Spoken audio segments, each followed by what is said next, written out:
Hello दोस्तों, स्वागत है आप सभी का हमारे यूट्यूब चैनल की आज की इस वीडियो में, जिसमें कि हम कंप्यूटर साइंस के मोस्ट इम्पोर्टेंट क्वेश्चन को आप लोगों के साथ डिस्कस करेंगे। और हमने कंप्यूटर की एक खास प्लेलिस्ट भी बना रखी है और हर रोज आपको एक न्यू वीडियो मिलती है, जिसे आप एक बार जरूर चेक कर सकते हैं। जिन भी कैंडिडेट ने अभी तक लास्ट वीडियो को नहीं देखा है, उनसे रिक्वेस्ट है कि पहले वो पीछे की सभी वीडियो जरूर देखें, ताकि आपकी तैयारी पूरी तरह से सीरीज वाइज चलती रहे। तो चलिए दोस्तों, बिना किसी देरी के आज का वीडियो शुरू करते हैं। प्रश्न नंबर 11, एक मेगाबाइट एमबी कितने बाइट के बराबर होते हैं? Option number A 1024 KB, option number B 1024 MB, option number C 1024 GB, option number D 1024 TB. तो दोस्तों, इसका राइट ऑप्शन है option number A 1024 KB. Computer विज्ञान में डेटा मापने के लिए बाइनरी प्रणाली का उपयोग किया जाता है, जिसमें संख्याएं 2 की शक्तियों में होती हैं। इस प्रणाली के अनुसार 1 मेगाबाइट यानी कि 1024 किलोबाइट के बराबर होता है। यह परिभाषा कंप्यूटर की बाइनरी गणना पद्धति से मेल खाती है, क्योंकि 1024 एक बाइनरी मान है, इसलिए 1 एमबी बराबर 1024 केबी होता है। हालांकि इंटरनेशनल सिस्टम ऑफ यूनिट यानी कि एसआई में मेगा उपसर्ग का मतलब 10 लाख के मान के साथ परिभाषित किया गया है। इस मानक के अनुसार 1 मेगाबाइट में 10 लाख बाइट्स के बराबर होता है, लेकिन कंप्यूटर विज्ञान में बाइनरी प्रणाली के कारण 1 एमबी को 10,48,576 बाइट्स यानी कि 1024 मल्टीप्लाई 1024 के रूप में ही स्वीकार किया जाता है। प्रश्न नंबर 12, गणना और तुलना के लिए कंप्यूटर के किस भाग का उपयोग किया जाता है? Option number A disk unit, option number B modem, option number C ALU, option number D control unit. तो दोस्तों, इसका राइट आंसर है ऑप्शन नंबर सी एएलयू। कंप्यूटर के सीपीयू यानी कि केंद्रीय प्रसंस्करण इकाई में 3 प्रमुख घटक होते हैं, जैसे कि कंट्रोल यूनिट, मेमोरी यूनिट और एएलयू यानी कि अर्थमेटिक लॉजिक यूनिट। एएलयू वह इकाई है जो सभी गणना और तार्किक संचालन करती है, जैसे कि जोड़, घटाव, गुणा, भाग, अंकगणितीय कार्यों के साथ साथ तुलना, जैसे बड़ा है, छोटा है, बराबर है आदि, और तार्किक संचालन जैसे कि एंड ओ एंड और नोट भी करती है। एएलयू के भीतर रजिस्टर होते हैं जो स्थायी रूप से डेटा और संचालन के परिणामों को स्टोर करते हैं, जिससे सीपीयू को आवश्यक जानकारी जल्दी से मिल सके। प्रश्न नंबर 13, कंप्यूटर में प्रयुक्त आईसी चिप बनते हैं? ऑप्शन नंबर ए क्रोमियम से, option number B iron oxide से, ऑप्शन नंबर सी सिल्वर से, ऑप्शन नंबर डी सिलिकॉन से। तो दोस्तों, इसका राइट आंसर है ऑप्शन नंबर डी सिलिकॉन से। कंप्यूटर में उपयोग की जाने वाली आईसी यानी कि इंटीग्रेटेड सर्किट चिप मुख्यतः सिलिकॉन से बनती है। सिलिकॉन एक अर्धचालक सेमीकंडक्टर तत्व है जो विद्युत प्रवाह को नियंत्रित करने की क्षमता रखता है। यह गुण इसे इलेक्ट्रॉनिक उपकरणों के लिए आदर्श बनाता है। सिलिकॉन पृथ्वी की सतह पर प्रचुर मात्रा में पाया जाता है, विशेषकर रेत के रूप में। रेत को परिष्कृत करके उच्च शुद्धता वाला सिलिकॉन प्राप्त किया जाता है, जिससे चिप निर्माण में उपयोग किया जाता है। इस सिलिकॉन पर सूक्ष्म स्तर पर ट्रांजिस्टर, डायोड और अन्य इलेक्ट्रॉनिक घटकों को एकत्रित किया जाता है, जिससे एकत्रित सर्किट यानी कि आईसीयू बनती है। सिलिकॉन की स्थायित्व, दक्षता और लागत प्रभावशीलता के कारण यह चिप निर्माण के लिए प्राथमिक विकल्प बना हुआ है। हालांकि अनुसंधानकर्ता और अन्य सामग्रियों जैसे ग्राफीन पर भी कार्य कर रहे हैं, लेकिन वर्तमान में सिलिकॉन ही प्रमुख सामग्री है। प्रश्न नंबर 14, इंटरनेट के पते में पद HTTP का सही विस्तृत रूप है? Option number A higher text transfer protocol, option number B higher transfer text protocol, option number C hybrid text transfer protocol, option number D hyper text transfer protocol. तो दोस्तों, इसका राइट आंसर है option number D hyper text transfer protocol. HTTP का पूर्ण रूप hyper text transfer protocol है। यह एक एप्लीकेशन लेयर प्रोटोकॉल है जो वेब ब्राउज़र और वेब सर्वर के बीच डाटा के आदान-प्रदान को सक्षम बनाता है। जब आप किसी वेबसाइट का यूआरएल टाइप करते हैं, तो ब्राउज़र में एचटीटीपी का उपयोग करके सर्वर से अनुरोध भेजा जाता है कि सर्वर एचटीएमएल दस्तावेज, छवियां, वीडियो आदि के रूप में प्रतिक्रिया देता है। एचटीटीपी वेब पर हाइपरटेक्स्ट दस्तावेजों के आदान-प्रदान की नींव है। एचटीटीपी एक स्टेटलेस प्रोटोकॉल है, जिसका अर्थ है कि प्रत्येक अनुरोध स्वतंत्र होता है और सर्वर को पिछले अनुरोधों की जानकारी नहीं होती। यह प्रोटोकॉल विभिन्न मीडिया प्रकारों को समर्थन देता है, जिससे टेक्स्ट, इमेज और वीडियो आदि को ट्रांसफर करना संभव होता है। एचटीटीपी का नवीनतम संस्करण HTTP/2 है, जिससे कि मई 2015 में जारी किया गया था। प्रश्न नंबर 15, किसी कंप्यूटर के प्रोग्राम में बच्चों द्वारा प्रयुक्त भाषा प्राय कौन सी होती है? Option number A basic, option number B Java, option number C logo, option number D pilot. तो दोस्तों इसका राइट आंसर है option number C logo. Logo एक शैक्षणिक प्रोग्रामिंग भाषा है, जिससे विशेष रूप से बच्चों के लिए डिजाइन किया गया है। यह भाषा बच्चों को कंप्यूटर प्रोग्रामिंग की मूलभूत अवधारणाओं से परिचित कराने के लिए विकसित की गई थी। लोगो में एक टर्टल नामक कर्सर होता है, जिसे निर्देश देकर विभिन्न आकृतियां और चित्र बनाए जा सकते हैं।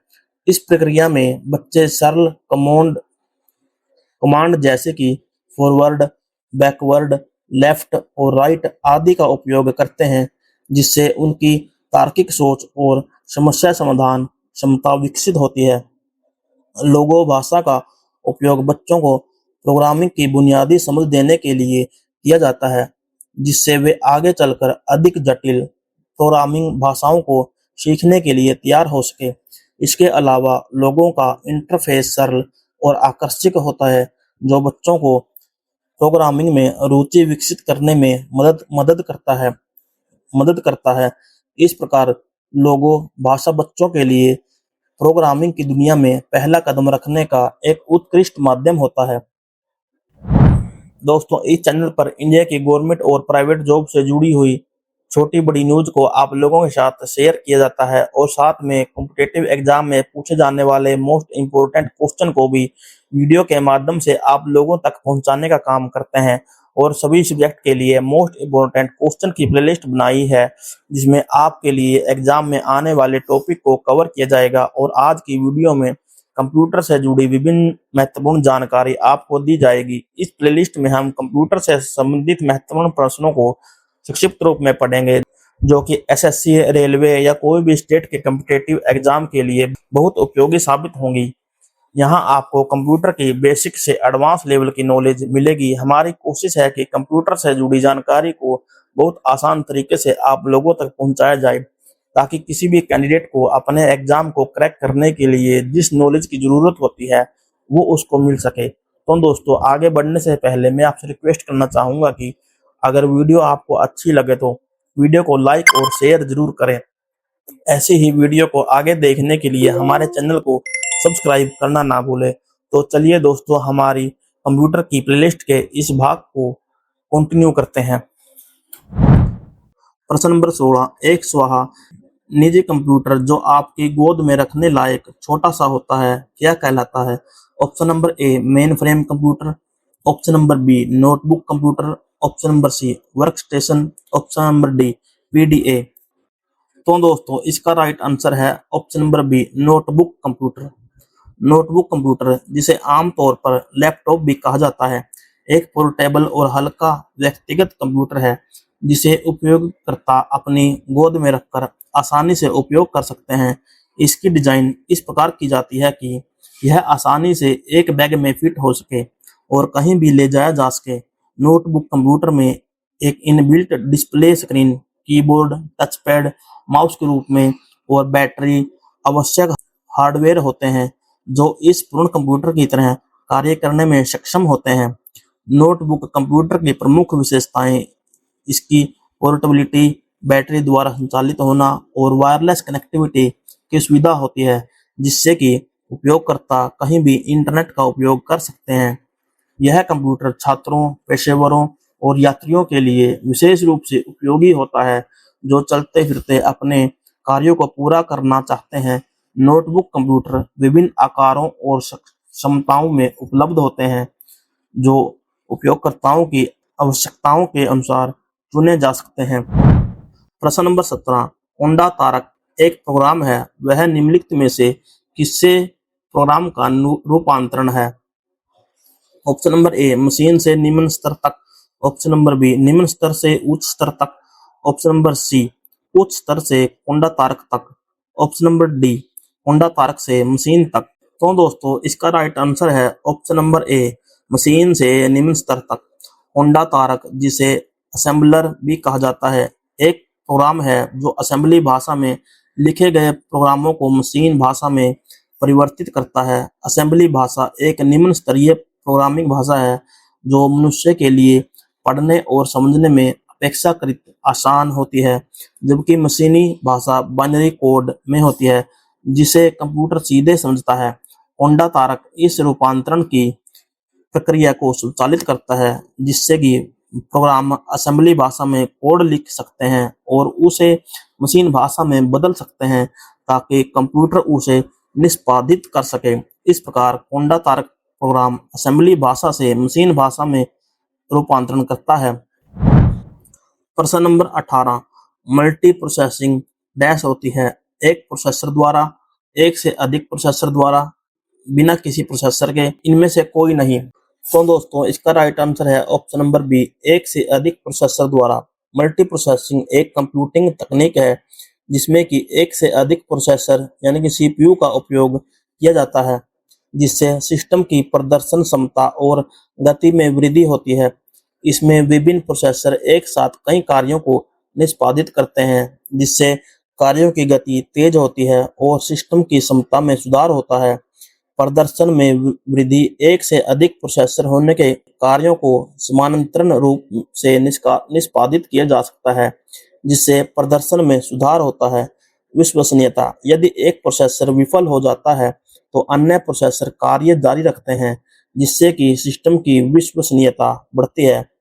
जैसे कि सुपर कंप्यूटर, वैज्ञानिक अनुसंधान और बड़े-बड़े डेटाबेस प्रबंधन प्रणालियों में मल्टी प्रोसेसिंग का उपयोग होता है। प्रश्न नंबर 19, निम्नलिखित में से ऑप्टिकल मेमोरी है? Option number A, bubble memories. Option number B, floppy disk. Option number C, CD ROM. Option number D, core memories. तो दोस्तों इसका राइट आंसर है option number C, CD ROM. Optical memory वह संग्रहण माध्यम है जो डेटा को संग्रहित करने और पुनः प्राप्त करने के लिए प्रकाश, आमतौर पर लेजर का उपयोग करता है। सीडी रोम यानी कि compact disc read only memory एक प्रकार की ऑप्टिकल मेमोरी होती है, जिसमें डेटा को स्थायी रूप से संग्रहित किया जाता है और विशेष ऑप्टिकल ड्राइव के माध्यम से पढ़ा जाता है। प्रश्न नंबर 20, सीपीयू में कंट्रोल मेमोरी और तीसरा कौन सा यूनिट होता है? Option number A, micro. Option number B, processor. Option number C, output. Option number D, arithmetic logic. तो दोस्तों इसका राइट आंसर है option number D, arithmetic logic. केंद्रीय प्रसंस्करण इकाई कंप्यूटर का मस्तिष्क होता है जो निर्देशों को निष्पादित करता है और सिस्टम की समग्र कार्यक्षमता को नियंत्रित करता है। सीपीयू के 3 प्रमुख घटक होते हैं। नंबर 1, नियंत्रण इकाई, जिसको हम कंट्रोल यूनिट के नाम से भी जानते हैं। यह इकाई सीपीयू के संचालन को नियंत्रित करती है, निर्देशों को पढ़ती है और उन्हें डिकोड करती है और अन्य इकाइयों को उचित संकेत भेजती है। पॉइंट नंबर 2, अंकगणितीय तार्किक इकाई, जिसको हम अरिथमेटिक लॉजिक यूनिट एएलयू के नाम से जानते हैं। यह इकाई सभी अंकगणितीय जोड़, घटाव और तार्किक तुलना निर्णय संचालन करती है। पॉइंट नंबर 3, मेमोरी इकाई, मेमोरी यूनिट एमयू। यह इकाई डेटा और निर्देशों को स्थायी रूप से संग्रहित करती है, जिससे सीपीयू को आवश्यक जानकारी तेजी से मिल सके। तो दोस्तों आज की इस वीडियो को हम यहीं पर समाप्त करते हैं और इस प्लेलिस्ट के नेक्स्ट भाग को देखने के लिए हमारे चैनल को सब्सक्राइब जरूर करें। और अगर ये वीडियो आपको अच्छी लगी हो तो इसको लाइक और शेयर करना ना भूलें।